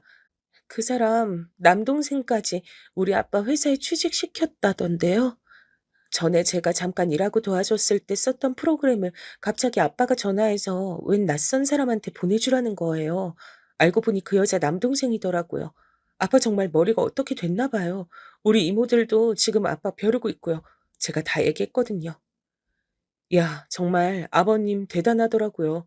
나이 불문하고 한번 이렇게 지저분하게 이성에게 미쳐버리면 그 결과물도 어마어마하다는 걸 이 일로 배웠죠. 게다가 돈도 끌어다가 무리하게 회사 운영하시는 것 같아서 너무 위태위태해 보였어요. 남편은 겨우 회사로 돌아갔지만 밤에 약이 없음 잠을 못 자는 상태가 됐고, 이러다 저희 가정까지 망가질 것 같고 어머니와 남편 모두를 위해 무슨 짓이건 해야겠더군요. 하지만 뭐랄까? 소위 상간녀에게 되돌려주기 위한 복수 같은 건 정말 조심하고 또 조심해야 했어요. 난 당신이랑 아가씨, 그리고 돌아가신 어머니 생각하면, 게다가 우리 집까지 이렇게 우중충해진 거, 그리고 같은 여자고 애엄마로서도 그 여자 용서를 못하겠어. 근데 앞만 알아봐도 다 어줍잖은 상간녀 소송이네. 얼마 못 받고 끝나버리는 심심한 내용들밖에 없어. 어떻게 괴롭혀줄 수 있을까? 그렇게 남편에게 말하던 중 전 순간적으로 떠오르는 생각이 있었죠. 그래서 인터넷으로 얼마간 철저하게 자료들 찾아보며 알아봤고, 이래저래 간통죄며 다 막혀 있고 본인들이 잡아떼면 끝인 이 세상에서 저도 시대에 맞게 복수를 해주겠다고 다짐을 했어요. 별다르게 거창한 방법은 아니지만 좀 더 선세하고 지능적으로 복수를 할 수 있는 방법이었는데요. 이 부분은 아가씨도 같이 힘을 합쳐서 진행하게 됐답니다. 그래서 그 여자랑 아버지 일을 인터넷에 까발리자는 거죠. 우리 엄마 얘기가 이렇게 가십거리가 되는 건 싫으면서도, 그거 아니면 저 둘을 망하게 할 방법이 없네요. 전 아버지 걱정이 될 건 하나도 없어요. 안 보고 살 각오가 돼 있으니까. 기왕 그렇게 하는 거 제대로 아버지랑 저 여자 망가뜨리고 싶어요. 아마 심증으론 저랑 아가씨가 걸릴 수도 있어요. 그 집 애 초등학교나 이런 거 신상 제가 대충 아는 건 그 여자도 알 거니까요. 아마 절 가장 의심할 텐데 증거는 못 잡을 거예요. 그리하여 저는 곧장 행동에 옮겼어요. 바로 인터넷에서 엄마들이 잘 알 만한 커뮤니티에 글을 올렸죠. 그것도 일정한 신상을 특정해서 아는 사람들끼리는 누가 봐도 그 상간녀, 지영씨를 알아볼 수밖에 없도록 말을 요래조래 해가면서 신상은 적당히 노출해가면서 적었습니다. 당연히 그런 분위기 안에 좋은 반응이 있을 리가 있나요? 좁은 커뮤니티 안에선 금방 저 상간녀가 누군지 알아보는 느낌이었고요. 내친 김에 전 아버님이 지영 씨랑 이사가서 살고 있는 고급 아파트 커뮤니티에도 글을 썼어요. 다행히 거기 글쓰기가 까다롭지 않은 분위기라 금방 소문을 퍼뜨릴 수 있었답니다.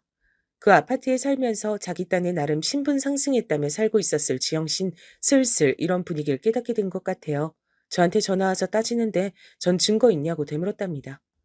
증거 있어요? 그쪽이야말로 뭔 자격으로 나한테 이런 걸 캐묻나 모르겠네. 나도 죄 없이 의심받은 걸로 똑같이 따지고 고소해도 되나? 그리고 막말로 난 안 했지만 만약 했대도 뭐가 어때요?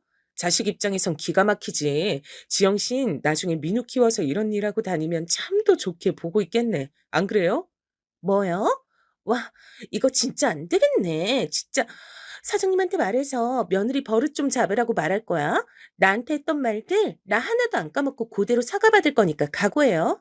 어머, 너무너무 무서워서 눈물이 날 것 같다. 꼭 그렇게 해줘요. 기대하고 있을게. 잔뜩 비틀어서 비꼬아준 다음 전 냅다 전화를 끊어버렸습니다. 그리고 뭔가 생각할수록 어이없고 웃겨서 다시 전화해서 윽박질렀답니다.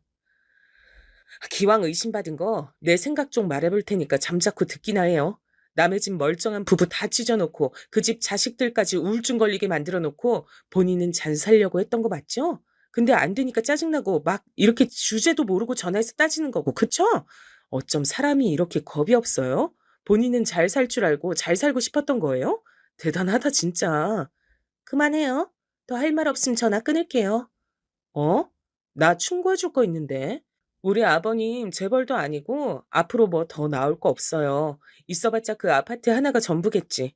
근데 그거 갖고 노인네 비위 맞춰가면서 애까지 얻어 걸려서 잘 키워볼 생각하는 거 아니죠? 돈이야 우리 어머니가 있었고 지원해줬던 거지. 아버님 스스로 재산 준 건 쥐뿔도 없어요. 아니 난 그냥 참고하라고 말해준 거지. 이렇게 말하니 지영 씨는 지도 놀란 건지 뭔지 대답이 없더라고요. 그러고 전 전화를 끊어버렸고 제가 올린 글에도 다시 명시해뒀어요. 평생 힘들게 살아온 조강지처를 먼저 가게 만들어 놓고 절해놓고 서로들 또 재혼할 거다. 그러니 피해가라고 신상을 박아둔다. 요렇게 말이에요. 결국 이래저래 상황이 심각해지고 지역 커뮤니티 분위기도 나빠지고 지영 씨가 보내는 학교 내부에서도 엄마들끼리 말이 나왔나 봐요. 얼마나 울부짖어가며 노인네에게 투정을 부리고 울어댔음 아버님이 곧장 저한테 전화를 거셨더라고요. 너 내가 그렇게 안 봤는데 어떻게 일을 이렇게까지 버리냐? 제정신이야? 아버님, 저한테 이러실 일이에요? 뭐 저도 더 손해볼 거 없으니까 말씀은 드릴게요. 아버님이 설마 본인이 하신 일이 있으신데 자식들을 엮고서 하진 못하시지 싶어서요. 어머님도 충격으로 그렇게 등지게 하신 와중에 아버지 등쳐먹는 여자 때문에 우울감에 시달리는 남매들 설마 고소하고 그러실 건 아니죠? 이러니 아버님도 움찔하셨는지 그냥 침묵만 남아있더라고요. 전 이윽고 마치 롤러코스터를 타고 내달리듯 아주 가파른 골목으로 뛰어가는 것처럼 아버님께 아주 무섭게 말했어요. 아버님, 지금 그 여자가 조종하는 대로 너무 재밌게 흘러가고 계세요. 이렇게 된 거 저 아버님 회사도 오픈하고 지금 그 여자랑 무리해서 같이 시작하는 체인 사업 거래처에도 말할까 해요. 별 소용 없을 것 같지만 사람들 말이 얼마나 무서워요? 여기까지 말하니 저도 점점 흥분이 되고 감정 주체가 안 됐어요. 중간에는 막 눈물이 날 것 같더라고요. 회사 직원들까지 눈치채고 우리 어머니 걱정할 정도였는데 설마 어머니가 지영 씨랑 아버님 관계 모르셨을 것 같으세요? 본인도 죽을 것 같고 직원들 뒷말에도 시달리셨을 거예요. 그러면서 전 브레이크 없이 거친 말을 아버님께 쏟아냈죠. 저도 제가 그렇게 아버님께 분노를 토할 줄은 상상도 못했는데 말이에요. 아버님, 이 일 벌인 게 아버님 며느리랑 딸이 같이 작당한 거 맞고요. 억울하시면 고소라도 해보세요. 돌아가실 때까지 손주며 자식들은 안 볼 까고 하셔야 될 거예요. 이건 그냥 들은 말씀 아니에요? 그리고 새로 꾸린 가정이라던 그 여자와 그 아들내미 놈 얼마나 존중받고 사실지 몰라도 또 버려지실 게 뻔한데요. 그게 뭔 얘기냐? 뭔 개풀 뜯어먹는 소리야? 이쯤 되니 이 한심한 두 인간들의 덧없는 사랑에 대해 제가 다 한숨이 나오더군요. 무슨 말인지 모르시겠어요? 그 여자 들리는 소문 장난 아니에요. 바람 피워서 이혼당한 것 같던데 용케 애는 또 어떻게 데리고 나왔더라고요. 남자도 꽤 많고요. 아버님 앞으로 여생이 길지 않으니 재미 보시려는 건 알겠지만 그러려면 상대를 제대로 고르셨어야죠. 자식의 남동생까지 끌고 들어온 거 보면 물줄을 잡은 거지. 설마 천년의 사랑이겠어요? 제 말에 아버님도 그 뒤부턴 대답 안 하시더라고요. 아마 뭔가 생각이 많아지셨을 거예요. 좌우지간 그 여자 안 쫓아내시면 자식들이랑 평생 못 보고 살다 돌아가셔야 할 거 아니에요. 핏줄로 이어진 자식들도 안 치러주는 장례를 지금도 뒷구멍으로 몰래 젊은 남자들 만나고 다닐지 모르는 그 여자가 참도 치러주겠네요. 그 여자 아들내미 아직 겨우 초등학생인데 설마 자식 삼으실 것도 아니잖아요. 안 그래요? 그러니 이후로는 아버님도 흐물흐물해지셔선 갈피를 좀처럼 못 잡는 것 같으시더라고요. 왜냐면 그 지영이란 여자가 곧장 저에게 따지러 들이닥쳤거든요. 왜 잘 살려는 우리한테 그래요? 나 진짜 많이 참았고 그 거지 같은 글 쓴 거 그쪽인 거 다 알아요. 며느리면 다예요? 딸이면 다고 아들이면 다냐고. 돌아가면서 나한테 윽박 지르는 꼴 이제 나도 못 참아요. 엉뚱한 죄 나한테 뒤집어 씌우지 말라고요. 어쭈, 뭔가 쫄리는 게 있나 봐요. 거기엔 사실만 적어놨을 뿐인데 막말로 그쪽이 나한테 뭘 어쩌건데요. 그리고 판단은 다른 사람들이 알아서 할 거예요. 다 짜증나고 싫으면 우리 아버님이랑 헤어지던지 아니면 학교를 옮기든지 해요. 다 늙은 할배 만나서 진짜 비위도 좋다. 안 그래요? 전 그간 그 한심한 짓거리를 들으면서 제 속에서 마구마구 올라와 있던 얘기들을 다 토해냈죠. 그러니 좀 살겠더라고요. 본인도 생때 같은 자식 키우는 주제에 자식 마냥 여기고 잘해주던 우리 어머니한테 한 짓거리가 뭔진 알긴 해요? 짐승이 아주 따로 없어. 개를 키워도 이것보단 낫겠네 진짜. 지금 본인 젊은 나이 하나 갖고 빨리 할배 꿰차서 한몫 챙기고 싶나 본데 김새는 얘기 하나 해줄까요? 우리 아버님 사실 돈 얼마 없어요. 본인 아들 키워서 빚 물려주기 싫으면 판단 잘해야 될 텐데. 그랬더니 이 멍청한 여잔 상황 판단 제대로 해보지도 않고 곧장 눈동자가 흔들리지 뭐예요. 저 머리로 어떻게 아버님 회사에서 격리랍시고 몇 년을 붙어 있었던 건지 앞만 봐도 사랑의 시선 아님 정말 불가능했을 것 같아요. 일반 회사였음 진즉 잘렸을 텐데 말이에요. 아무튼 결론은 아버님이고 뭐고 저한테 각각 쫓아와서 글 좀 지우라 어떻게 좀 해달라고 사정들을 하더라고요.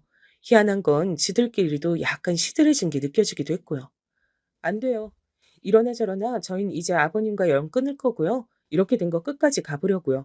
아버님 아들이랑 딸 이제야 얼굴이 좀 폈어요. 이건 어느 한쪽이 구겨져야 다른 한쪽 펴지는 상황이라고요. 아무 죄 없는 아들, 딸 죽을 때까지 울상으로 살게 하느니 죄 지으신 아버님이 책임지세요. 아버님은 전혀 제 말에 동요가 없는 척 하시려고 애를 쓰셨으나 어지간히 불안해 보이시긴 했어요. 건강도 더 안 좋아지는 판국에 사람이란 건 결국 자기 생명줄을 붙들기 마련이죠.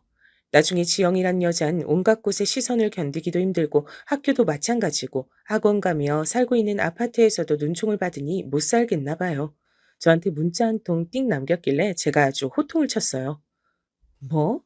이제 와서 울면서 집을 나가겠다느니 별 개소리를 다 하고 있네요. 어딜 그러고 튀어요. 이 집안에 입힌 정신적 피해 보상이랑 다 해놓고 나가요. 그냥은 안 놔줄 거니까. 하지만 이 말에 곧장 지레 겁을 먹고 잠적해버렸더라고요. 아들도 급히 전학시킨다고 빼가고 아버님한테 말도 없이 짐들을 옮겨서 나가버렸나 봐요. 여기까지 상황이 오니 일순간 이런 생각도 들더군요. 이게 어머니에게도 과연 복수가 되었을런지. 암튼 뭐든 간에 계속 붙어있는 꼴보단 나을 테니까요.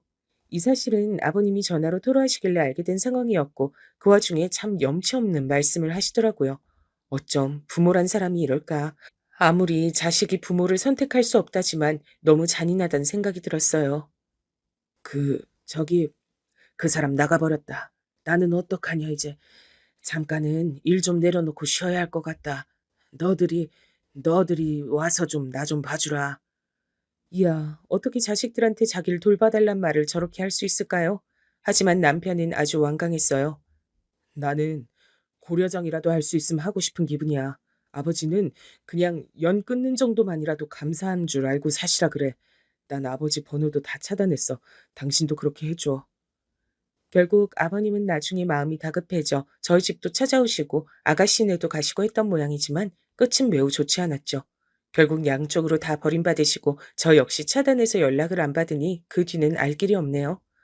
이후로 남편의 우울증은 시원하게 극복된 건 아니지만 연을 끊고 아버님이나 그 상간 여자나 다 엉망이 된 꼴을 봤으니 차차 좋아지고 있는 것 같긴 해요. 저도 살다 살다 이런 꼴을 보게 될 줄은 몰랐어요. 정말 순식간에 한 3, 4년 정도 시간 안에서 후다닥 일어난 일이네요.